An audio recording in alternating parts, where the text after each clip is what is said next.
तो दोस्तों, आज भारत के मित्र रशिया की तरफ से भारत के लिए एक बहुत ही बड़ी और अच्छी खुशखबरी निकल के सामने आई है और भारत को प्रतिबंधों से बचाने के लिए रूस ने एक बहुत ही बड़ा कदम उठाया है। दरअसल आप सभी को पता है कि 1 फरवरी 2023 से एक बहुत बड़ा हड़कंप मचने वाला है, क्योंकि रशिया की तरफ से पश्चिमी देशों के ऑयल प्राइस कैप के जवाब में अपने प्रतिबंधों को पश्चिमी देशों के सपोर्टर देशों के ऊपर लगा दिया गया है, जिसका असर कहीं ना कहीं भारत के ऊपर भी पड़ेगा। परंतु इसी बीच रशिया की तरफ से कुछ ऐसा काम किया जा रहा है जिससे अमेरिका और रूस के बीच में जो झगड़ा हो रहा है उससे भारत के ऊपर कोई भी आंच नहीं आएगी और भारत को बिना किसी रुकावट के रशिया के माल की सप्लाई होती रहेगी। दरअसल आप सभी के मन में एक प्रश्न तो आता होगा कि भारत पश्चिमी देशों को नाराज करके रशिया से इतना व्यापार क्यों कर रहा है। तो इसमें भारत का ही बहुत बड़ा हित छुपा हुआ है, क्योंकि अभी तक जब हमने अप्रैल से अक्टूबर तक का व्यापार का आंकड़ा देखा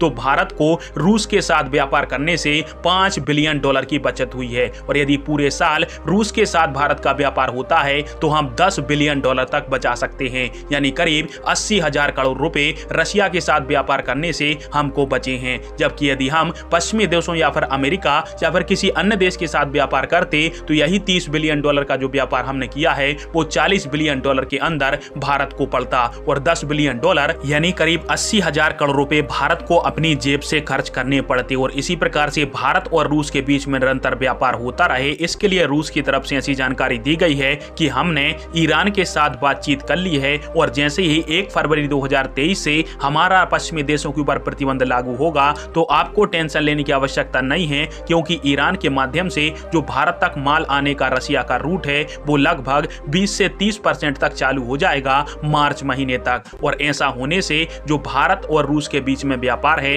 उस पर पश्चिमी देशों या फिर रशिया के प्रतिबंधों का कोई भी असर नहीं पड़ेगा और भारत को बिना रुकावट के कच्चा तेल, फर्टिलाइजर और कोयला वगैरह आसानी से रशिया सप्लाई करता रहेगा। और स्क्रीन के ऊपर आप सभी इसका एक स्क्रीनशॉट भी देख सकते हो, जिसके माध्यम से खबर पुख्ता हो जाती है कि जो रूस और ईरान है वो भारत के साथ व्यापार बढ़ाने को लेकर एक बड़ी प्लानिंग कर रहे हैं। फिलहाल में आप सभी के इस टॉपिक के अंदर क्या राय है और जब रूस के साथ व्यापार से भारत को बचत हो रही है तो क्या हमें रशिया के साथ व्यापार करना चाहिए? कमेंट बॉक्स में फिर आवाज दीजिएगा। वीडियो को लास्ट तक देखने के लिए धन्यवाद। जय हिंद, वंदे मातरम।